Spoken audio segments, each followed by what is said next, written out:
ก็ไม่มีใครจะทำอะไรให้ถูกใจเราไปได้ทุกอย่างเราเองก็เหมือนกันใช่ว่าจะทำดีทำถูกไปเสียทุกอย่างหรือทำให้คนอื่นถูกใจไปได้ทุกคนข้อนี้เป็นธรรมดาคนอื่นเขาทำผิดพลาดบ้างบกพร่องบ้างทำไม่ถูกใจเราบ้างล่วงเกินเราบ้างถ้าให้อภัยเขาได้ก็ให้อภัยเขาไปเถอะ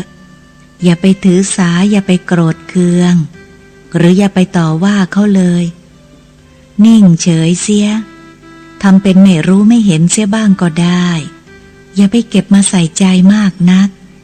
เมื่อให้อภัยเขาแล้วคนที่สบายใจคือตัวเราเองนะลูกผูกโกรธไว้ก็เหมือนกับผูกโซ่ร้อนๆไว้ที่ใจต้องคิดแค้นอาฆาตรุ่มร้อนร่ำไปไม่มีอะไรดีเลยให้อภัยอีกอย่างหนึ่งก็คือให้ความไม่มีภัยแก่คนอื่นหมายความว่า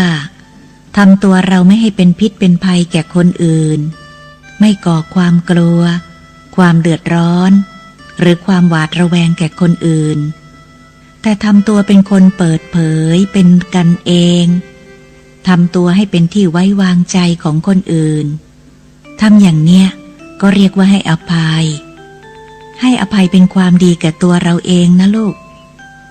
คือผู้คนเขาจะได้ไว้เนื้อเชื่อใจมอบหมายงานสำคัญให้ทำผิดกับคนที่มีพิษภัยไว้ใจไม่ได้ไปที่ไหนคนเขาก็ไม่อยากให้เข้าใกล้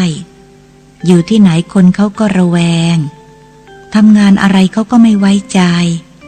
มันเสียทุกอย่างขอให้ลูกอย่าทำตัวอย่างนั้นเลยให้อภัยคนอื่นได้ลูกก็จะสบายใจทำตัวให้ไม่มีพิษภัยได้ลูกก็จะอยู่ที่ไหนก็อยู่ได้ไม่มีใครรังเกียจฝึกให้อภัยเข้าไว้อย่าไปคิดว่าเป็นการเสียเกียรติเมื่อต้องให้อภัยเพราะคนเรารักเกียรติรักศักดิ์ศรีจนเกินจำเป็นนี่แหละจึงต้องมานั่งคุมแค้นก่อกรรมทำเวรกันไม่มีที่สิ้นสุด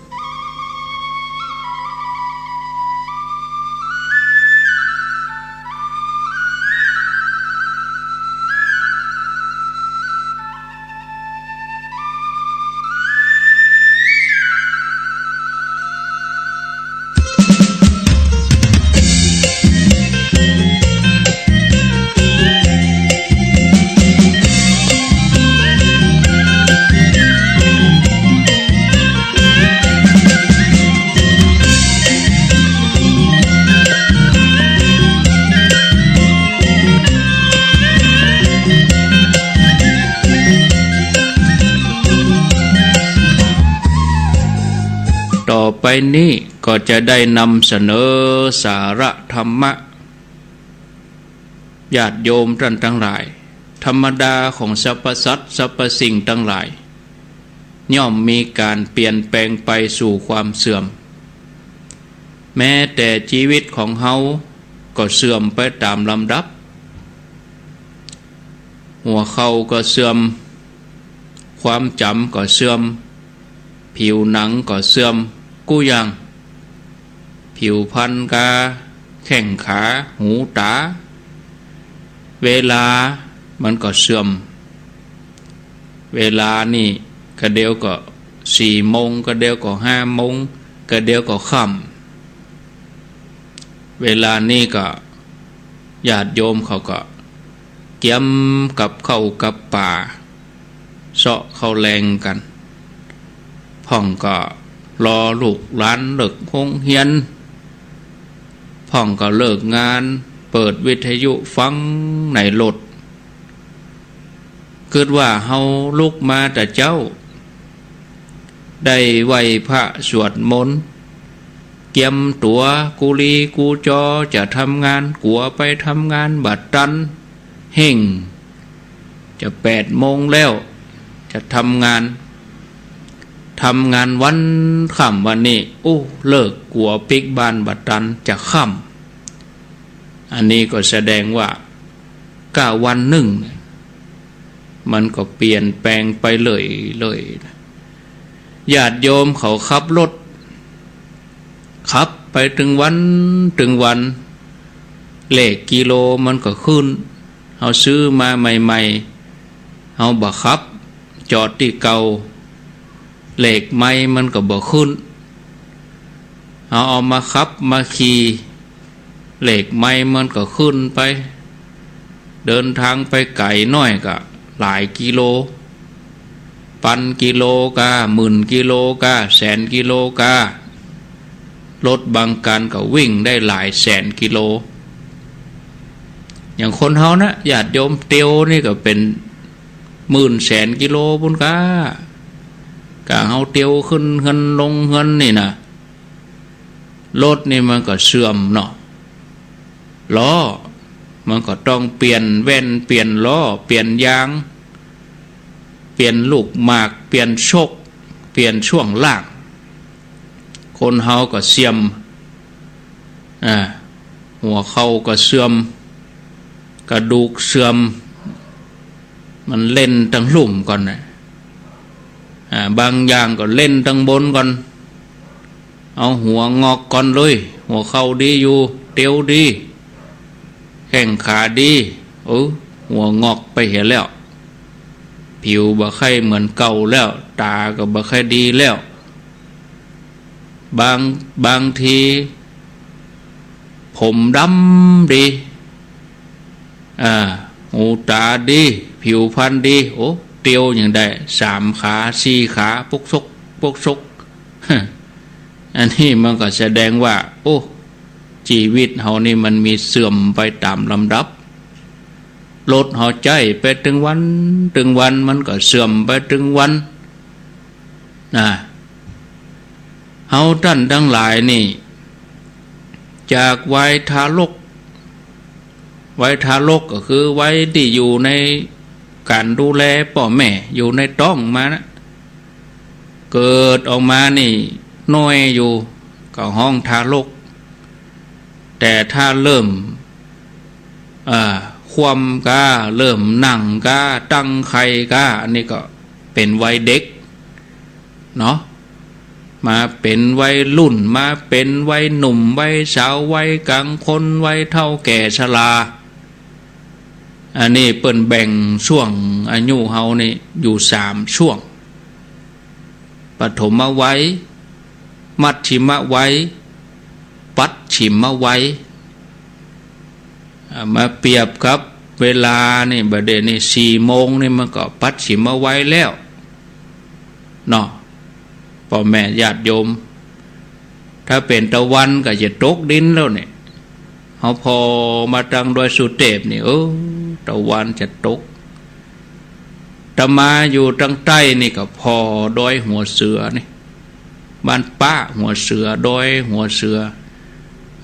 ถ้าตะวันเริ่มลงรับดอยหัวเสือรับดอยถนนจะลงแหลงแล้วรู้เริ่มเย็นแล้วรู้นี่ปัจฉิมยามนะถ้าเป็นคนเฮานี่วัยหนุ่มวัยกำเนี่ยมันใจมันฮ้อนอารมณ์มันฮ้อนนี่วัยกลางคนก็ตึงตอนเนาะเวลาเที่ยงถ้าปฐมวัยก็วัยละอ่อนวัยรุ่นวัยหนุ่มวัยสาวมันเหมือนพระอาทิตย์แลกแย้มเนาะตากแดดหิ่งแดดอุ่นนี่ม่วนมาเจ้าแช่มชื่นเบิกบานพระอาทิตย์ยอแสงเนาะแสงตีนฟ้ายกแสงเงินแสงทองปุ่งออกมา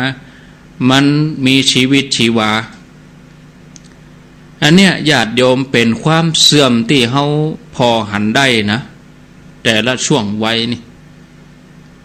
ท่านผู้ฟังญาติโยมเฮาถูกความเสื่อมครอบงำเมื่อความเสื่อมครอบงำก็นำไปสู่ความตายในที่สุดอันนี้การมากล่าวมาอย่างนี้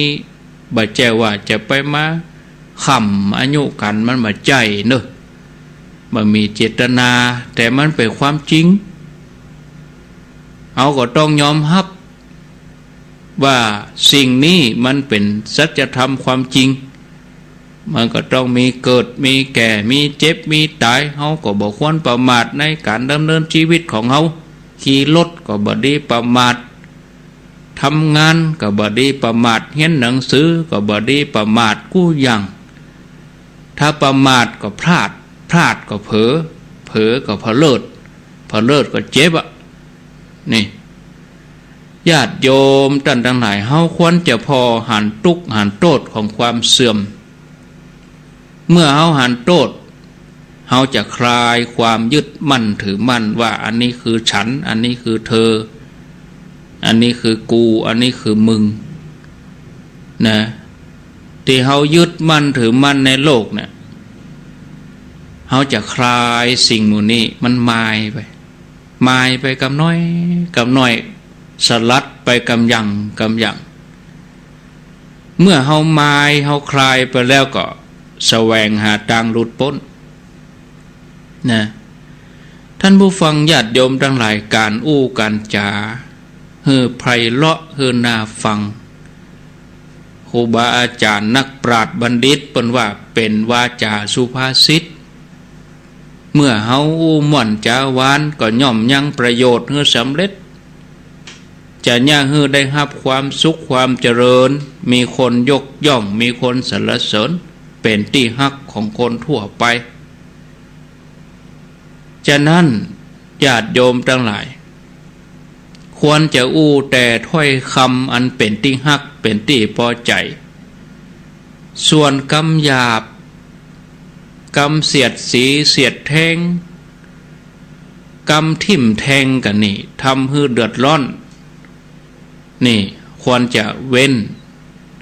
ควรจะพูดคำที่คือกำลังใจคำที่ยกใจกันในสมัยพุทธกาลท่านผู้ฟังญาติโยมนางสุชาดาเป็นลูกของท่านนันใจเศรษฐีบางท่านก็อาจจะแปลกหูว่าเอ๊ะท่านจำผิดมากาเคยได้ยินกล่าวว่านางวิสาขาสุชาดาก็แม่นเพราะเปิ้นเป็นพี่น้องกันสุชาดานี่เป็นน้องสาวของวิสาขานะแล้วเปิ้นก็ไปเป็นลูกไปของอนาถปิณฑิกะเศรษฐีอันนี้เราต้องทำความเข้าใจอย่างอี้ก่อนนะเปิ้นไปเป็นลูกไปของอนาถปิณฑิกะเศรษฐีเมื่อเข้าไปอยู่ในบ้านของอนาถปิณฑิกะเศรษฐีก็สำคัญตัวเองว่าตัวเองมาจากตระกูลเศรษฐีใหญ่คือท่านั้นใจเศรษฐีนี่มีฐานะใหญ่ยิ่งใหญ่ก็เหลิงเนาะก็เลยเอาความถือตัวนะเอากะใจตัวเก่าบ่เจ้าแต่นั่นก็มีนิสัยหยาบกระด้างมักโคตรแล้วบ่เจ้าแต่นั่นก็บ่ทำหน้าที่ของสไปตีดีนะบ่ได้ทำหน้าที่สำคัญตัวเองว่าเป็นลูกสาวตระกูลใหญ่บ่ยอมก้มหัวหือไผในครอบครัวสามีบ่ว่าปู่ย่าตายายบ่ว่าขอโทษเนอะพ่อผัวแม่ผัวได้ไล่ด่าไล่ว่าไปหมดข้าทาสคนใจก็ได้บุบได้ตีได้เขียนเปิ้นนะโอ้แทนที่จะกึดเนาะตัวมาอยู่ใหม่เนี่ยอันนี้มันกึดไปสำคัญตัวเองว่าตัวเองเป็นลูกสาวตระกูลสูงมาจากตระกูลใหญ่ญาติโยมเฮามากึดจะอีเนาะจะใหญ่ยังได้ก็จ้างมันจะใหญ่เหลือล่องไปไหนยัดลงใส่หันมดจะใหญ่โตยังได้ก็จ้างก็ตึกล่องอีน่ะแต่เฮากึดนี่อีนี่โอ้เฮาจำประมาทวันหนึ่งองค์พระสัมมาสัมพุทธเจ้าพร้อมกับเหล่าภิกษุทั้งหลายพระองค์เสด็จมารับบิณฑบาตที่บ้านของอนาถปิณฑิกาเศรษฐีเมื่อพระองค์ได้ฉันเรียบร้อยคณะที่แสดงธรรมก็ได้ยินเสียงคนพิษกันขนาดนิมนต์พระมาฉันที่บ้าน ก็ยังทะเลาะกันพิษหัวกันยึกยักพระพุทธเจ้าก็หยุดแสดงธรรมแล้วถามว่าเกิดอะไรอย่างขึ้นท่านเศรษฐีก็กราบทูลพระพุทธเจ้าว่าข้าแด่พระองค์ผู้เจริญลูกไปของข้าพระองค์นั้นนางสุชาดาเนี่ยลูกไปเป็นคนมักโคดขี้โคดมีความถือตัวแล้วก็บ่ทำหน้าที่ของลูกไปบ่หุมกินตานบ่รักษาศีลวันหนึ่งได้กะหาเรื่องกับคนใจบริวารประเด็นนี้ข้าพระองค์ก็ทุกข์ใจตั้งแต่มีลูกไปนี่มาในบ้านเนี่ยบัดสงบทุกข์ใจปะทบจะกินจะตานอะไรอย่างมันเดือดประเด็นนี้ขอพระองค์พระพุทธเจ้าได้สั่งสอนอบรมจ่วยกำเตอะอีหลอทีนี้พระพุทธเจ้าก็ว่าอันก็ห้องมาเนี่ยห้องมานิกรรมพุทธองค์ก็ตรัสถามว่าดูก่อนนางสุชาดา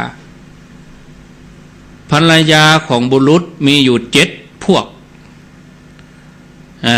อันนี้ถ้าถึงกรรมบ้านเฮาเมืองเฮาก็เมียเนี่ยมี7 ประเภทเธอนางสุชาดาเธอเป็นภรรยาประเภทไหน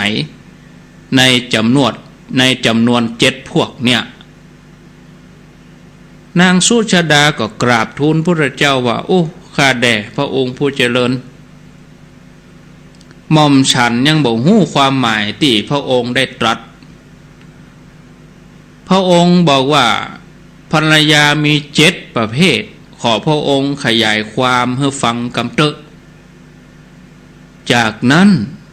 พุทธองค์ก็ตรัสเรื่องภรรยา7 พวกญาติโยมก็ลองฟังพอเนาะอาจจะเคยได้ยินครูบาอาจารย์เปิ้นเอามามากล่าวแล้วก็เมื่อได้ยินแล้วก็เอาเพิ่มเข้าไปแถมเนอะแทงเข้าไปแถมเหมือนเขาจดเลขกลนะกะเนาะเหมือนเขาจดหัวเลขกลน่ะบุ๊บแทงเข้าไปแถมเพิ่มเข้าไปแถมเขาไม่ได้ยินเขาก็ได้ยินเมื่อเขาได้ยินแล้วเขาก็เพิ่มความรู้เข้าไปพระองค์ว่าอย่างใดพระองค์ตรัสอย่างนี้ภรรยาเหล่าใดมีจิตคิดประทุษร้ายต่อสามีบ่ได้ประพฤติสิ่งที่เป็นประโยชน์เกื้อกูลแก่สามีประพฤตินอกใจสามีดูหมิ่นล่วงเกินสามีบัดเจ้าแต่นั่นก็พยายามประหารสามีภรรยาประเภทนี้คือภรรยาเยี่ยงเพชฌฆาตถ้าเป็นบาลีเปิ้นก็ว่าเป็นภรรยาประเภทวัฏกาภรรยาคือภรรยาเยี่ยงเพชฌฆาตภรรยาเราใดเมื่อสามีได้ทรัพย์สินเงินทองมาโดยอาชีพสุจริตแม้จะมีมากน้อยเพียงใดก็มอบทรัพย์ให้ภรรยาเก็บรักษาไว้แต่ภรรยานั้นกลับใจทรัพย์อย่างสิ้นเปลืองสุรุ่ยสุร่ายกินง่ายใจวันนี้รับจ้างมาได้400สามีก็เกิดว่ามอบความเป็นใหญ่ฮื้อแม่บ้านเนาะจะเตือก็เอาไปซื้อพริกซื้อเกลือกะปิน้ำปลาแก๊สก้าข้าวสารก้าเอาเข้าครัวเอาไปเข้าตัวมดกินยังบะหมี่เอาไปเพิ่มหูดังเอาไปเขียนคิ้ว อันนี้เขาว่าถ้าคนพร้อมแต่ถ้าเขาบ่พร้อมเนี่ยก็เบาเหี่ยพ่องกาอินดูสามีไปทำงานเหือย้อยหน้าย้อยตากลัวจะได้สตางค์มา400นี่มันมีหันหมดตึงกาเทอมลูกตึงกาไฟตึงกาสัปปะอันนี้ถ้าว่าภรรยาบ่เก็บรักษา สู่ลุยสู่ไล่เอาไปเล่นเอาไปหยังเอาไปเล่นการพนันติดการพนันเอวเที่ยวเตะเหมือนบาใจเป็นแม่บ้านโอ้อย่างอีนี่ก็ห้องว่าเป็นภรรยาโจรโจรีภรรยาเป็นภรรยาเยี่ยงโจรก็ป้นบนน่ะเนาะภรรยาเราใดบ่ยอมทำการทำงานขี้ข้านปายบ่ปอหยาบจ้าดุร้ายปากคอละลานประพฤติคนคมเหงคนหับใจภรรยาประเภทนี้เปิ้นห้องว่าภรรยาที่วางตัวเหมือนนายบาลีว่าไอยาภริยาคือการงานบ่ทำสูซักผ้าล่อไว้หันก่อนสูล้างถ้วยล่อไว้หันก่อนผ้าก็กองอกหยกก็บัดเดี๋ยวนี้มันซักผ้ามันเจ็บมือเป็นหยังฝ่ายสามีก็เดี๋ยวข้าจะเดาเครื่องซักผ้าฮือเอากล่องอยู่ข้างเครื่องซักผ้าออกยกมันพูกจะบรรยากาศนะบ่มีเสื้อผ้านุ่งแล้วเนี่ยไว้หันก่อนนี่อันนี้คือขี้ขัดกินเข้าแล้วเรียบร้อยถ้วยจอนบะล้างแจ่หั่นอักหยักบะล้างบะช่วยอันนี้ก็แสดงว่าเกียจค้านบานจองบะกดบะเพียวย่ำไปห้อยตีนช่องมีกะขี้ฝุ่นบะมันมันกวาดเมื่อคืนกวดเข้าเมื่อเจ้ากวดออกอีหล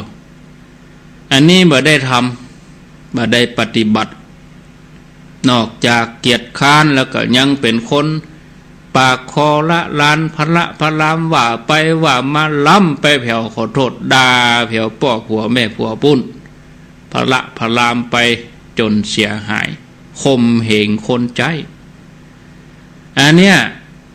เปิ่นห้องว่าภรรยาประเภทวางตัวเหมือนนายไอยาภริยาภรรยาเราใดมีใจอบอ้อมอารีประพฤติตนเป็นประโยชน์เกื้อกูลอยู่ตามศีลตามธรรมรักษาดูแลสามีดังมารดาตามรักษาบุตรรักษาทรัพย์ที่สามีเสาะหามาได้เก็บหอมรอมริบผัวเสาะมาเมียก็ออมทรัพย์ไว้เป็นสัดเป็นส่วนเอาจูนเจือครอบครัวช่วยกันหิกันหานี่ภรรยาอย่างนี้เปิ่นห้องว่าภรรยาเหมือนกับแม่หรือมารดามาตาภริยาภรรยาเราใดมีความเคารพสามีมีความละอายใจประพฤติตามความพอใจสามีคล้ายกับน้องสาวที่มีความเคารพต่ออ้ายบ่าวภรรยาอย่างนี้ห้องว่าภรรยาเหมือนน้องสาวคือพระขินีภริยาภรรยาเราใดเมื่อหันสามีแล้วร่าเริงยินดีสามีทำงานมาฝังไปต้อนรับเตรียมน้ำเย็นต้อนรับถอดเสื้อถอดยังเก็บยังเอาอกเอาใจแน่อันนี้ก็คล้ายกับมิตรสหายที่มาในเรือนตัวเองเป็นผู้รักษาวงตระกูลไว้รักษาชื่อเสียงวงตระกูลถึงสองฝ่ายถึงฝ่ายสามีถึงฝ่ายตัวเองบ่ใจประพฤติตัวเองเป็นคนเลอะเทอะบ่ได้ดำรงวงตระกูลแต่เดี๋ยวไปบ้านเหนือบ่เข้าท่าเน้อเมียคิงนะขอโทษนะอันเนี้ยก็แสดงว่าบ่รักษาวงตระกูลฝ่ายสามีตัวฝ่ายตัวเองตัวแต่ถ้า ภรรยาคนไหนเป็นผู้รักษาวงตระกูลมีข้อวัดปฏิบัติที่ดีต่อสามีภรรยาอย่างนี้เปรียบเหมือนเปื้อนคือสักขีภริยาภรรยาเหล่าใดคือเป็นคนที่บ่โคตรบ่เกียรติหู้จักคมจิตคมใจนะแล้วก็บ่มีจิตบ่มีใจกึดประทุษร้าย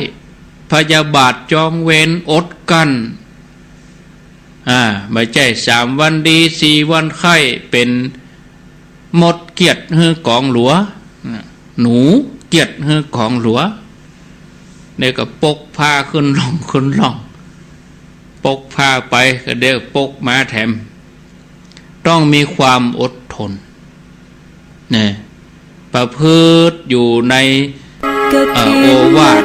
ตามอำนาจสามีเมื่อเกียรติสามีอันนี้เปิดห้อง ข่าวสารเพื่อการประชาสัมพันธ์ขอเชิญร่วมทำบุญทอดกฐินมหาวิทยาลัยเชียงใหม่ญาติโยมพ่อแม่เปิ้นก็มอบเฮ้อหรอ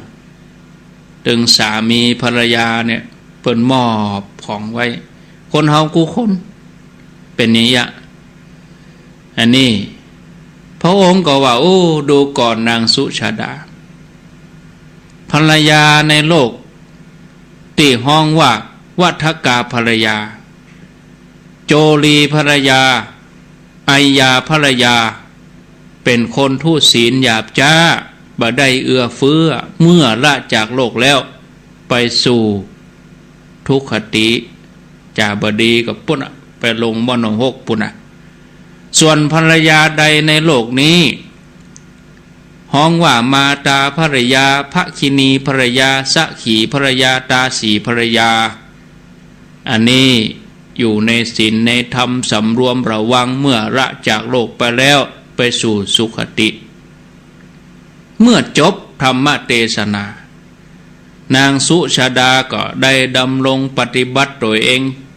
กับจิตกับใจกับเนื้อกับตัวสำเร็จทำเป็นโสดาบันปฏิผลองค์พระศาสดาพระสัมมาสัมพุทธเจ้าพระองค์ตรัสว่าโอ้สุชาดาบรรดาภรรยา7 จำพวกเนี่ยเธอเป็นพวกไหนนางก็กราบทูลพระองค์หม่อมฉันขอเป็นภรรยาเสมอด้วยทาสแล้วก็กลับขอขมาต่อพระศาสดาพระสัมมาสัมพุทธเจ้าที่เอะอะไวไวด่าคนใจภิกษุทั้งหลายนั่งสนทนาธรรมกันถึงเรื่องของนางสุชาดาที่พระองค์ได้ทรงหายพยศโดยโอวาทเพียงครั้งเดียวจนนางสุชาดานี่ได้สำเร็จโสดาบันพระองค์ก็ทรงนำเรื่องในอดีตมาแสดงให้พระสงฆ์ทั้งหลายฟังว่าเมื่อครั้งที่พระองค์เป็นโพธิสัตว์เจ้าไปเกิดเป็นพระโอรสของพระเจ้าพรหมทัตมารดาหรือว่าแม่ของพระองค์เนี่ยเป็นผู้ที่เป็นคนขี้เกียจขี้โคตรชอบด่าปริพาทผู้อื่นโพธิสัตว์เจ้าประสงค์จะให้โอวาทแก่มารดาก็ทรงดำริว่าการกราบทูลถ้อยคำที่บ่มีเรื่องอ้างอิงบ่สมควรคงจะบ่เป็นผลควรจะแสวงหาสิ่งที่มาเปรียบเทียบเพื่อจะแนะนำมารดาวันหนึ่งพระองค์เสด็จไปที่สวนอุทยานในธรรมเป็นว่าอุญญาณเนาะไปที่สวนอุทยานพร้อมกับพระมารดาหรือว่าแม่ก็ได้ยินเสียงนกต้อยติวิตกำลังส่งเสียงห้องรบกวนในระหว่างทาง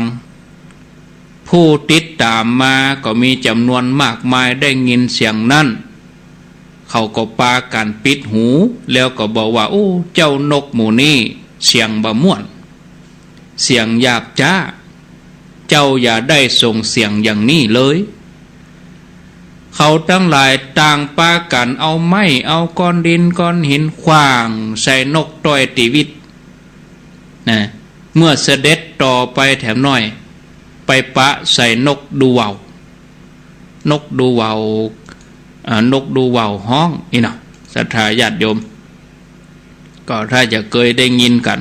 นกดูเว่าวมีเสียงห้องนะนกดูเว่าวห้องนี่ศรัทธาญาติโยมท่านทั้งหลายนกก็ตีต้นสาระส่งเสียงไพเราะจับใจ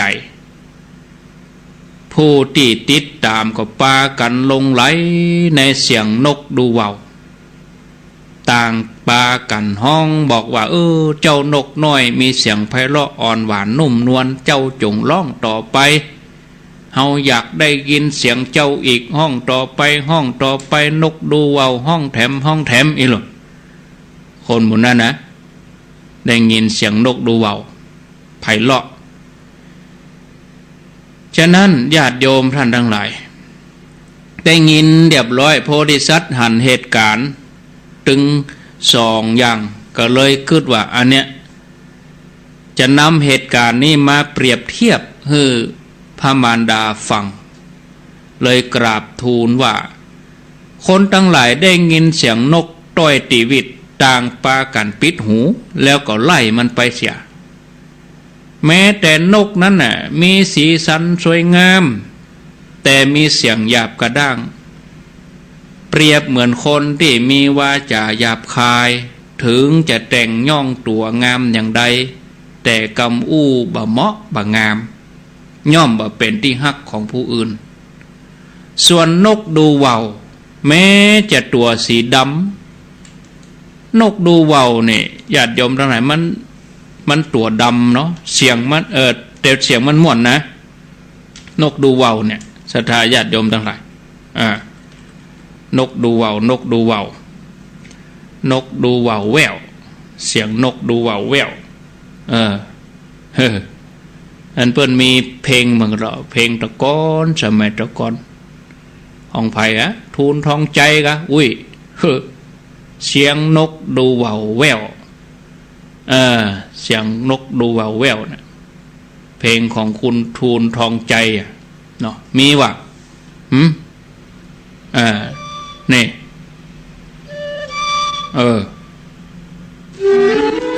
นี่มาว่าก็มาเพลงเข้าท่าดีหรออันนี้เสียงนกดูเว่าวนกดูเว่าวนี่ก็ใช่จะนกกะเว่าวนะคะศรัทธาญาติโยมอันเดียวกันก็หาเนาะกะเดียวลองฮือญาติโยมเขาต้องว่ามาล้ออันเดียวกันก็นกดูเว่าวเสียงยังได้อย่างอีกก็นี่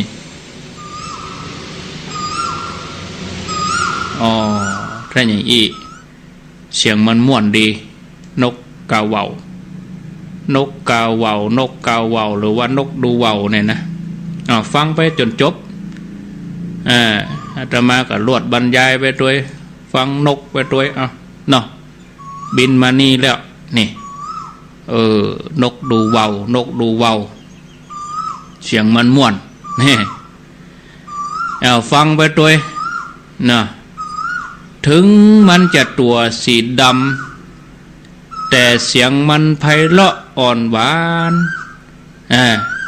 เปรียบเหมือนกับคนที่มีกำอู้กำจ่าวาจาสุภาษิตสระสลวยกึดก่อนอู้บ่ฟุ้งซ่านมีกรรมเป็นอัพเป็นอัดเป็นธรรมก็ย่อมเป็นที่ฮักของคนทั้งหลายเมื่อพระมารดาได้ฟังอย่างอันก็รู้สึกพระองค์แล้วก็ได้เปลี่ยนจิตเปลี่ยนใจเปลี่ยนพฤติกรรมมาเป็นผู้ที่มีวาจาไพเราะนุ่มนวลด้วยโอวาทเพียงเอานกมาเป็นแบบอย่างในการบอกการกล่าวการเตือนสติฉะนั้นญาติโยมผู้ที่ปรารถนาจะให้เป็นที่ฮักของผู้อื่นควรจะอู้ด้วยวาจาไพเราะอ่อนหวานสระสลวยนุ่มนวลน่าฟังก่อนอู้ก็กึดเหี่ยก่อนฮือดีอู้ในสิ่งที่มีประโยชน์โดยเฉพาะการจ้วนการทำความดีเนี่ย จวนกันไปวัดไปวาจวนกันประพฤติธรรมอันเนี้ยจวนไปทำความดีนี่คือจวนบ่อยๆอู้บ่อยๆย้ำบ่อยๆอย่างเหมือนหมู่เฮาทั้งหลายฟังธรรมเนี่ยนะแต่ละตนแต่ละองค์ก็ครูบาอาจารย์เพิ่นก็ต้องการจะยกจิตยกใจของญาติโยมเขาคือมาสู่ในทางพระพุทธศาสนาเนาะอ้าวอาตมาภาพได้ได้จ้าได้บรรยายมาก็พอสมควรแก่เวลาเนาะก็จะห้างเวลาไว้ฮื้อญาติโยมเขาโทร2 วันพุกวันฮือนี่ก็บ่ได้ปะกันเนาะบ่ได้ปะกันแล้วก็ขอได้แจ้งนกก็เดียวก่อนเอาไล่นกไปก่อนไปทางปุ่นก่อนนกไปทางปุ่นก่อนเดียวอ่อนจะอันฟังกันนกติ่นไหนนกเนี่ยกะดูเว้าเนี่ยกะนกกะเว้าเนี่ยกะอันห้องเนี่ยเอาประชาสัมพันธ์น้อยญาติโยมเพิ่นจะมีงานวันผูกนี้แล้วขอเชิญร่วมทอดผ้าป่าสามัคคีร่วมกับคณะศิษยานุศิษย์วัดยางกวงในวันเสาร์ที่20ก็คือวันพุธสมทบในการสร้างกุฏิวัดดับภัยก็ขอเชิญชวนเนอะญาติโยมท่านทั้งหลายในวันพุธขอเชิญชวนญาติโยมขออนุโมทนาเนอะวันพุธก็ไปร่วมบุญร่วมกุศลกันเปิ้นมาได้แจ้งเวลาสักคำก็เป็นอย่างเนาะเอาฟังสปอร์ตเปิ้นนะคนที่ได้ทำบุญร่วมบุญกันนี่ก็คงจะเตรียมเนาะเตรียมกันละเอาโทรเข้ามา0998366322เอาเจริญพรโอ้อันนี้ก็มีนกเจ้าว่านี่นกอะไรอย่างนกแก้วเขียวเจ้าเนี่ยมาจับกันเจ้านั่งสวดมนต์มันจะเข้าอยู่ในห้องเลยเจ้ามันเนี่ยมาจับกันดีเตะดีว่าเจ้าอยากจะถามอันเข้าครัวเจ้าโยมแม่อยู่ไหนอยู่วัดเกตเจ้าวัดเกตบ้านนี้วัดเกตนะเจ้าเอาถามยังอันถ้าเจ้าอันไปอันใส่อันแก้วต่างๆมันสินนะเจ้าได้ไม่แรงไปอันธรรมะสัญจรถ้าเจ้าเอาดอกที่ห้านะพ่อหันมันงามอยู่ก็ใส่ปุ้นแห่งต่อมันเป็นอย่างพงโอ้เป็นอย่างอะโน่เจ้าไม่เป็นอย่างเฮาก็อย่างที่ครูบาอาจารย์อุตวานะกะถ้าเอาของวัดไปกะเอาสตางค์บาท2 บาทมันเป็นมติปูจามันเป็นบาปเป็นกรรมเนอะเอาเหมือนเฮาปูจาจะไปเอาไปบ่ได้เหมือนเฮาปูจานะกะเนาะเป็นอย่างนกแก้วกะสอนมันอู้กะพุทโธพุทโธพุทโธอีกะเนาะเจ้าสวดมนต์มากับเดี๋ยวเด่นยินดีเนอะเจ้าปัจจัยเจ้าตุนมัสการค่ะท่านเจริญพรค่ะอยู่ที่ไหนอยู่แม่ริมไหมคะกล้วยทอดจ้าแม่ริมกล้วยทอดจ้าทอดกล้วยอยู่กะต้องก้าววาวค่ะคนไทยเขาค่ะดูวาวก้าววาวอันเดียวกันเนาะค่ะใช่แล้วค่ะท่านใช่แล้วนี้ขอถามนิดนึงคือว่าอะไรนะคะเมื่อตะกี้ฟังไม่ชัดแต่คือมะเจ้าปาดออกแล้วว่ามะเจ้าปาดเข้าค่ะแมลงกวดเข้ามะเจ้ากวดออกค่ะกวดเฮือนเนี่ยกะสะเตือกับปังกะอันเข็มกะอย่ากะฟังไม่ถนัดค่ะพอดีมีคนจีนเขาพูดให้ฟังแต่โยมไม่เคยได้จำอันนี้เป็นวิธีการกวดบ้านเปิ้นสอนแม่ย่าแม่ยิง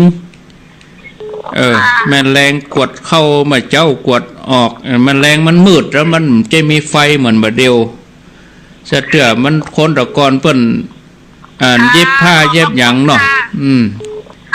เข็มก้าปังก้าปังก็คือเศษแก้วนะนมัสการครับผมเจริญพรจะแจ้งสุขแปลงคำเนี่ยฟังอยู่ ปออกอายุตัวใด12ครับโอ้ฟังชัดดีกอดีครับดีครับนี่ดีครับฟังแล้วเป็นอย่างไดพ่องอ๋อเข้าใจดีใช่ชัดเจนดีห้องเพลงได้ก่อห้องเพลงงั้นทูลทองใจได้ก่อได้เป็นบ้องเพลงครับกันเนี่ยเสียงนกดูเบาเนี่ยก็เดี๋ยวจะชงท้ายอย่างนั้นนะโอ้นี่มันซึ้งอ่ะยินดีนะเนอะครับกลับสมาการครับโอ้เขียมนะปออกเนี่ยนะปออกอย่าโทรนี่เขียมนะโทษมาใครมีเช่นนี้ก็มีกับเทวดาเนาะอีกาโทรมาดึครับผมอยู่ดีมีสุขเนาะสาธุโอคนเท่าเจริญปอนเจ้าไหว้สาเจ้าท่านเจ้าจากที่ไหนจากสันกำแพงเจ้าสันกำจำเสียงได้ก็ค่ะแม่ก้อยกะโอ้แม่ละเจ้าก้อยสันกำแพงฟังชัดดีกะแม่ก้อยแจ๋วได้ยินชัดแจ๋วได้แจ๋วดีเนาะวันนี้อู้เรื่องนกเนาะวันนี้นะเรื่องภรรยาเจ็ดประการ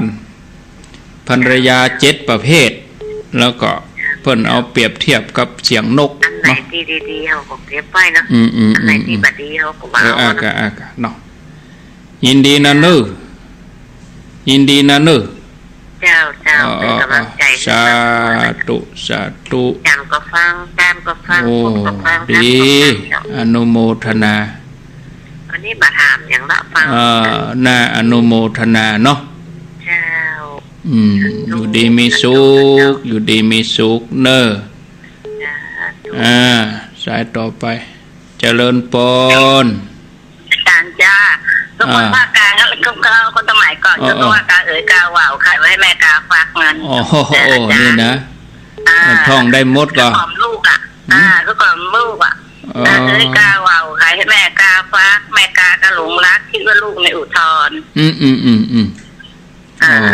ภาพไอเดียมาป้อนถนอมไว้ในรังนอนเนี่ยคนภาคกลางก็จะร้องเพลงเนี่ยกล่อมลูกเนาะดีเป็นเพลงโบราณเนาะจากเพลงโบราณเก่าโบราณแม่เนี่ยจะกล่อมน้องให้แม่ฟังประจำแม่น่ะแม่บอกก็ไม่กล่อมน้องล่ะบอกแม่จะกล่อมเพลงอะไรกับเพลงก้าวว่าวไว้ลูกแม่ร้องให้ฟังทุกวันแม่กับหนูก็ร้องไปลูกยมอยู่ที่ไหน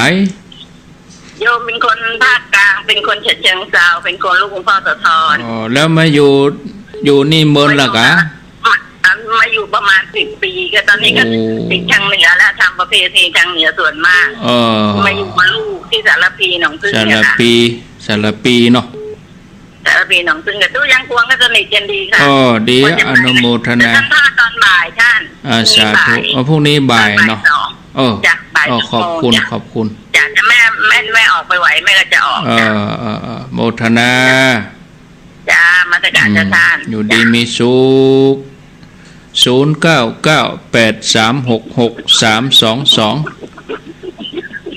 เจริญปน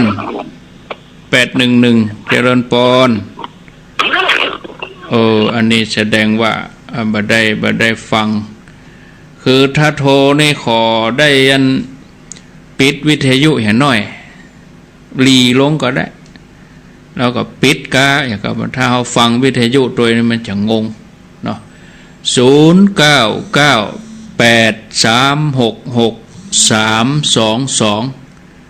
เจริญปน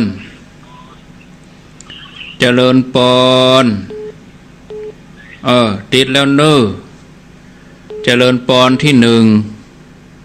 เจริญปน2เจริญปน3สายใหม่มาแทนเข้ามาเจริญปนติดแล้ว325เสียดายติดแล้วอย่างมานานเนาะครับภาษาครับอาจารย์อยู่ที่ไหนโยมอยู่ใน มืองเชียงใหม่ครับผม อ๋อฟังเสียงเหมือนโยมเล็กนะครับ ไม่ใช่ครับผม อ๋อใจกะโยมอยู่ในเมือง นั่นเมืองเชียงใหม่เลยครับ น้องหอยน้องหอยครับ น้องหอยอายุเท่าใดอายุ63แล้วครับอาจารย์ครับโอ้อันนี้เป็นโยมปอออกเนี่ยโอ้ขายากเนอะปอออกฟังรายการนี่นะฟังแล้วเป็นยังไงฟังแล้วเป็นได้พ่อง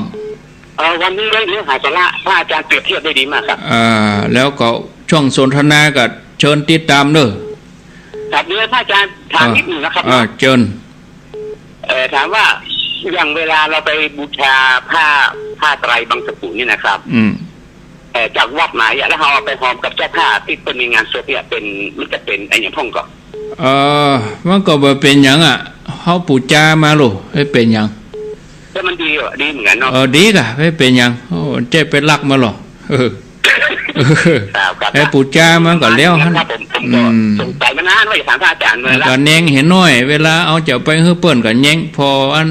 พลาสติกหุ้มมันลุดลุยไปครับเชื่อพอพุ้ยอ่ะ